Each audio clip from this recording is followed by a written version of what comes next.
Praise the Lord, hallelujah. आप इस संसार का अनुकूल ना बने, सब कुछ एक नई दृष्टि से देखें और अपना स्वभाव बदल दें। इससे आप जान जाएंगे कि प्रभु क्या चाहते हैं और उनकी दृष्टि में क्या भला, सुग्राह्य और सर्वोत्तम है।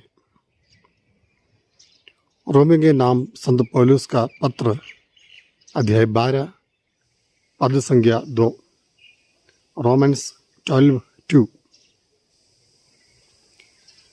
प्रभु का वचन आज हमें ये बताता है कि हमें आज संसार का अनुकूल नहीं बनना चाहिए।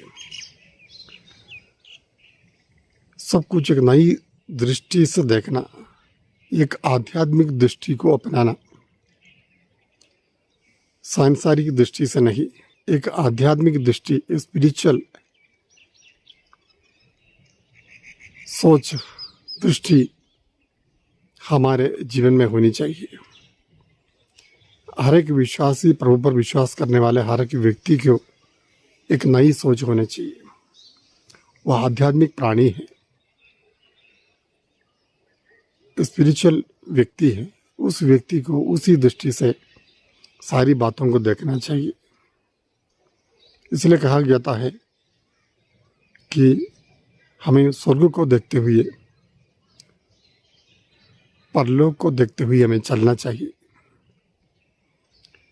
तभी हम अपने आचरण को बदल पाएंगे, तभी हम अपने स्वभाव को बदल पाएंगे, तभी हम स्वर्ग के लिए योग्य जीवन बिता पाएंगे। तभी हम ईश्वर की संतान की तरह प्रेम में, शांति में, दया में, अनुकंपा में, क्षमा में जीवन बिता पाएंगे। अगर इस प्रकार की नई दृष्टि अपनाते हुए आप एक आध्यात्मिक जीवन बिताएंगे, अपने आचरण को बदल देंगे, तो प्रभु कहता है, वचन कहता है कि इससे हम जान सकते हैं कि प्रभु हमसे क्या चाहते हैं और ईश्वर की दृष्टि में भला, सुग्राह्य और सर्वोत्तम क्या है। ईश्वर की दृष्टि में भला होना, ईश्वर की दृष्टि में सुग्राह्य है, उसे चढ़ाना, समर्पित करना ईश्वर की दृष्टि में सर्वोत्तम है। उसे पाना मामूली बात नहीं। अगर हम आध्यात्मिक दृष्टि से जीवन बिताएंगे, जीवन को बदलेंगे, संसार के जो बहाव के विरुद्ध हम आचरण करेंगे, तो जरूर हमें ईश्वर से जो पुरस्कार प्राप्त होगा उससे हम वंचित नहीं, हम रह जाएंगे। वो पुरस्कार महान है। उस पुरस्कार को प्राप्त करने के लिए हमें कोशिश करना चाहिए।